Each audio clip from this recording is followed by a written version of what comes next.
Press మీట్లో మాట్లాడుతూ BRS party సచ్చిన పార్టీ, తెలంగాణ ప్రజలు బీఆర్ఎస్ పార్టీని బొందబెట్టరు, బీఆర్ఎస్ పార్టీకి ఓటేస్తే మూసిలు వేసినట్టు అని చెప్పేసి పిచ్చి మాటలు మాట్లాడుతుండ్రు. ముఖ్యమంత్రి గారిని సూటిగా ప్రశ్నిస్తున్నా. 2014 తెలంగాణ రాష్ట్రం వచ్చిన తర్వాత 2014 నుంచి 2023 వరకు అంటే 9.5 సంవత్సరాలు కాంగ్రెస్ పార్టీకి ఓటు వేయలేదు. అంటే కాంగ్రెస్ పార్టీ చచ్చిపోయినట? ఏం మాట్లాడుతున్న ముఖ్యమంత్రి గారు?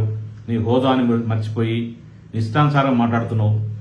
నీకు తెలంగాణ ప్రజలు అత్యవసర మాండేటర్ ఇచ్చారు. మంచిగా తెలంగాణ ప్రజలు కాంగ్రెస్ పార్టీని నమ్మి ఓటేసిరు. వాళ్ళని మంచిగా పరిపాలించడం నేర్చుకో. తెలంగాణ రాష్ట్రం 10 సంవత్సరాలు ఎట్లయితే అభివృద్ధి జరిగిందో మీరు కూడా అంతకు మించి అభివృద్ధి చేసే విధంగా పరిపాలించండి.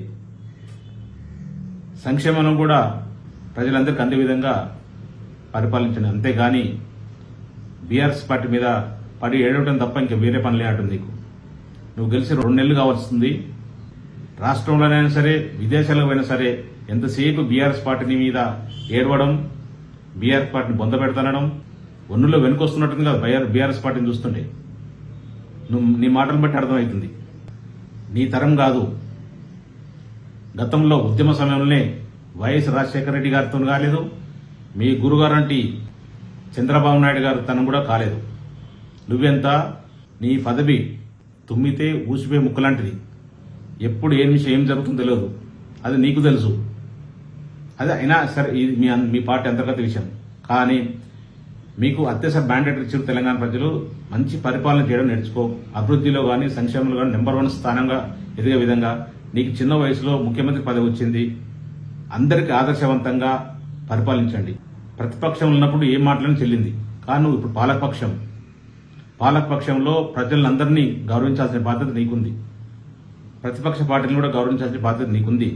అంతే తప్ప ప్రతిపక్ష పార్టీల మీద ఏడవడం మానేసి ప్రజల మీద దృష్టి పెట్టండి, పరిపాలన మీద దృష్టి పెట్టండి. తెలంగాణ ప్రజలు నువ్వు ముఖ్యమంత్రి అయిన తర్వాత అన్ని విషయాల్లో కొంచెం బాధపడుతున్నారు. కరెంటు విషయంలో కానీ, రైతు భరోసా విషయంలో కానీ, పంటల విషయంలో కానీ రైతులంతా కొంత నిరుత్సాహంగా ఉన్నారు. దాని మీద దృష్టి పెట్టేసి ప్రజలకు ఇబ్బంది కలగకుండా చూడండి. అంటే కాంగ్రెస్ పార్టీ ఇచ్చిన హామీలు ఎట్లాగో నెరవేరే నీకు తెలుసు, అది మాకు తెలుసు. అందరు తెలంగాణ ప్రజలు కూడా కొంత ఇప్పుడే అర్థమవుతుంది. నువ్వు రైతు భరోసాను పేరు మార్చి రైతులకు 10,000 ఇస్తానని చెప్పి ఇంతవరకు ఇవ్వలేదని చెప్పి రైతులు బాధపడుతున్నారు. దానికి తోడు కరెంటు కూడా సరిగా ఉండట్లేదని చెప్పేసి బాధపడుతున్నారు. వేసిన పంటలు కూడా వరి కూడా తడారిపోతుందని చెప్పేసి రైతులు ఏడుస్తున్నారు, హరిగోసపడుతున్నారు. రైతులకు చాలా సమస్యలు ఉన్నాయి.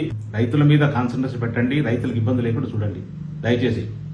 మేమేదైనా బీఆర్ఎస్ పార్టీ ఏదో మాట్లాడితే బీఆర్ఎస్ పార్టీ ఆరోపిస్తుందని చెప్తారు కదా, ఆరోపణ కాదు. అక్కడ ఉన్న ప్రజలలో ఉన్న నిరుత్సాహాన్ని, ప్రజలున్న బాధని విపక్ష పార్టీగా మీకు చెప్తున్నాం. దయచేసి రైతుల విషయంలో కానీ మిగతా విషయాల విషయంలో కానీ ఎలాంటి ఇబ్బంది లేకుండా పరిపాలన సాగించండి. బీఆర్ఎస్ పార్టీని పొందబెట్టడం నీ తరం కాదు కదా, ఎవరి తరం కాదు. బీఆర్ఎస్ పార్టీకి దాదాపు 65 లక్షల మంది మెంబర్షిప్ ఉంది.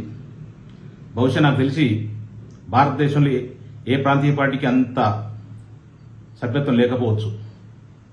అలాంటి పార్టీని బొందబెడతా, 100 మీటర్లు తీసి గొయ్యి తీసి పాతి పెడతా, ఏ మాటలే ఇది?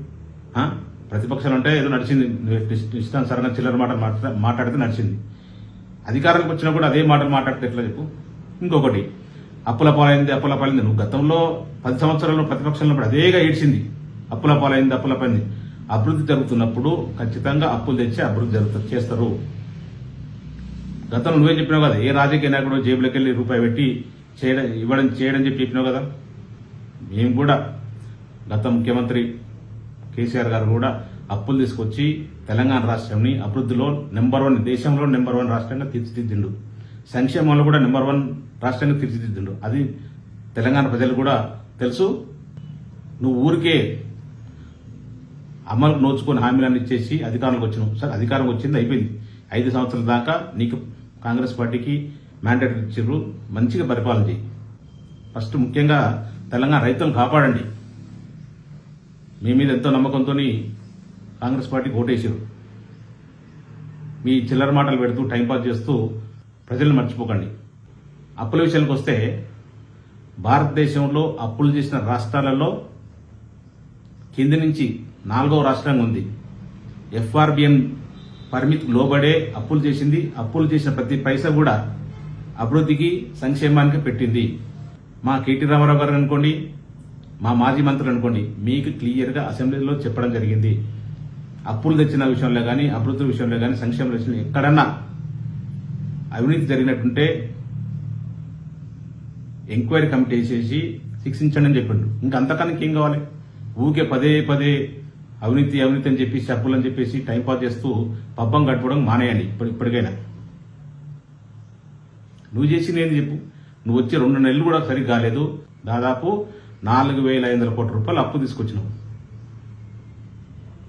ఇప్పుడు మేము ప్రశ్నిస్తే ఏమంటావు? ఖచ్చితంగా ప్రజల కొరకు పెట్టినా, ప్రజల కొరకు అప్పు తెచ్చినా చెప్తాం. మేము కూడా ఇచ్చింది కూడా అంతే. ఏ పార్టీ ఏ ప్రభుత్వం ఉన్నా, ఏ పార్టీ ప్రభుత్వం ఉన్నా కూడా ప్రజల కొరకు అప్పులు చేస్తారు, సంక్షేమం చేస్తారు, అభివృద్ధి చేస్తారు. అంతేగాని అప్పులు తన సొంతాన్ని తీసుకొచ్చుకోరు. ఎగ్జాంపుల్ సెక్రటరీ నువ్వు హాయిగా ఎంజాయ్ చేస్తున్నట్టు పరిపాలిస్తున్నావు. అది తెలంగాణ రాష్ట్ర ప్రజల ఆస్తి. ప్రగతి భవన్ కట్టినాం. ప్రగతి భవన్ కూడా ఇప్పుడు మీ డిప్యూటీ సీఎం బట్టి గారు అక్కడే ఉన్నారు. అంటే ఏదైనా సరే ఏ ప్రభుత్వం చేసినా కూడా తెలంగాణ ఆస్తి, తెలంగాణ ప్రజల సొమ్ము. అది ఎవరి సొంతం కాదు. ఏ ప్రభుత్వం అధికారంలో కూడా ఆ ప్రభుత్వం అధికారంలో 5 సంవత్సరాలు ఉండేసి వెళ్ళిపోతారు. అంతేగాని ఏదో బీఆర్ఎస్ పార్టీ పని అయిపోయింది, బీఆర్ఎస్ పార్టీ బొంద పెడతాం, అసలు అన్ని పనికి మళ్ళీ మాటలు మానేసి పరిపాలన దృష్టి పెట్టండి దయచేసి ముఖ్యమంత్రి రేవంత్ రెడ్డి గారు. 5 సంవత్సరాల తర్వాత తెలంగాణ ప్రజలు కాంగ్రెస్ పార్టీని బొంద పెడతారా, ఇంకెవరిని బొంద పెడతారా అప్పుడు చూసుకుందాం. అంతేగాని ప్రతిపక్ష పార్టీని వాటి ఏడుని పక్కన పెట్టేసి పార్లమెంట్ దృష్టి పెట్టండి.